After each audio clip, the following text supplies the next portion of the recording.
இன்றைய நாள் ஒரு சிந்தனை நிகழ்ச்சிக்கு உங்களை வரவேற்கின்றேன்.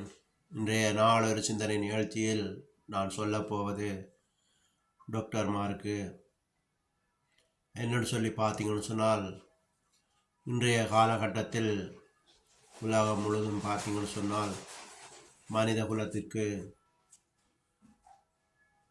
பெரிய பெரிய வியாதிகள் வருகிறது, ஆபத்தான வியாதிகள் வருகிறது. உதாரணத்துக்கு சொல்லப்போனால் கேன்சர் வருத்தம், ஹார்ட் அட்டாக், கிட்னி ஃபெயிலியர், இப்படியாக பெரிய பெரிய வியாதிகள் வருகின்றது.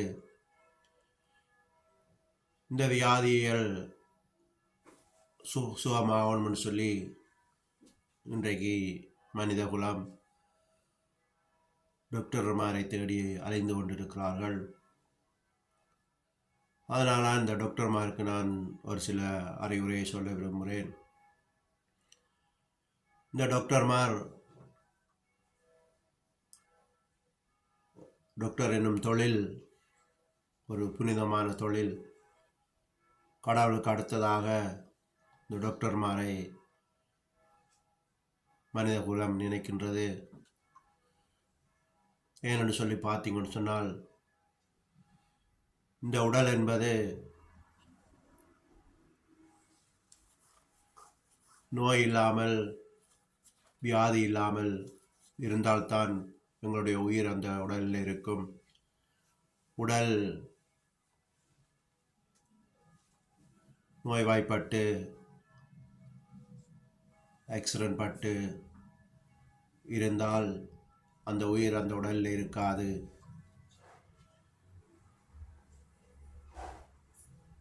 உடல் இல்லாமலும் உயிரால் இருக்க முடியாது, உயிர் இல்லாமலும் உடலால் இருக்க முடியாது. எனவே இது ரெண்டும் தேவை. அதனால்தான் இந்த வியாதி வந்துவிட்டால் அந்த உயிர் கவலைப்பட்டு அந்த உடலை விட்டு பிரிகின்றது. ஆனால் இந்த டாக்டர் என்னும் தொழில் ஒரு புனிதமான தொழில். இந்த டாக்டர்மார் அந்த தொழிலை மதித்து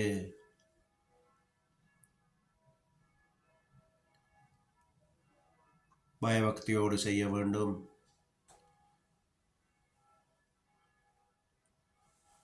இன்றைக்கு ஒரு வியாதிக்கும் ஆப்ரேஷன் செய்வதற்கு டாக்டர்மார் 4 லட்சம் 5 லட்சம் இப்படியாக பல விலைகளை வைத்து சம்பாதித்து கொண்டிருக்கிறார்கள்.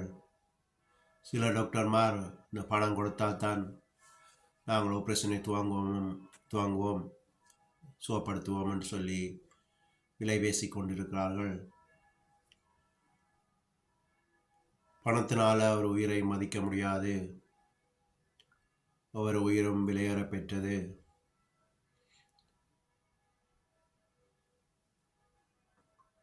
பணக்காரர் பணம் வைத்திருந்தால் நீங்கள் கேட்குற காசை கொடுத்து அவர்கள் தங்களுடைய வியாதிகளை சுகப்படுத்த முடியும். ஆனால் ஏழை எளியவர்கள் இருக்கிறார்கள்.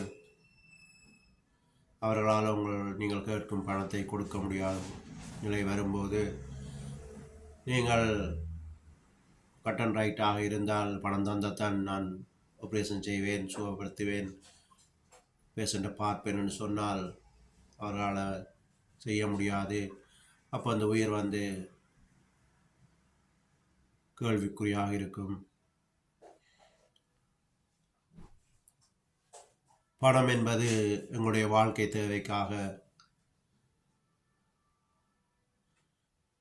நாங்கள் ரெஸ்பெக்டாக வாழணும் என்று சொன்னால்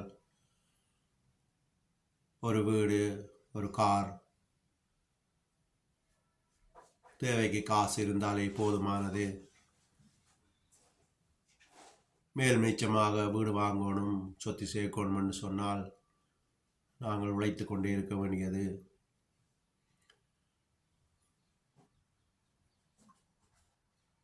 அப்போது நீங்கள் பேராசைக்காக இந்த தொழிலை செய்தால் ஏழைகளை காப்பாற்ற முடியாது. அந்த உயிர்கள் இறந்து போய்விடும்.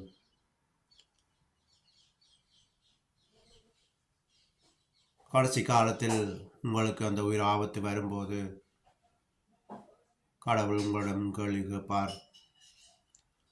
எனவே அந்த கடவுளுக்கு பயந்து நீங்கள் உங்கள் தொழிலை பயபக்தியோடு செய்யுங்கள்.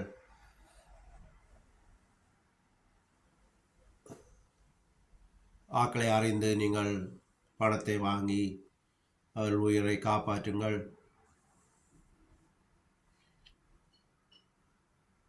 ஒரு ஏழையிடம் 5 லட்சம் தந்தாத்தான் செய்வன் என்று சொன்னால் அவர்கள் செலுத்த முடியாட்டி அந்த உயிர் என்ன ஆகிறது? இதை யோசித்து சிந்தித்து மனச்சாட்சியோடு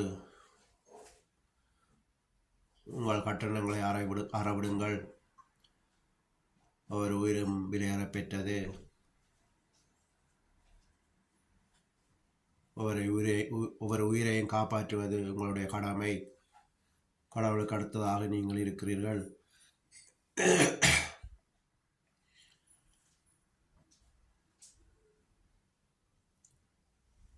எனவே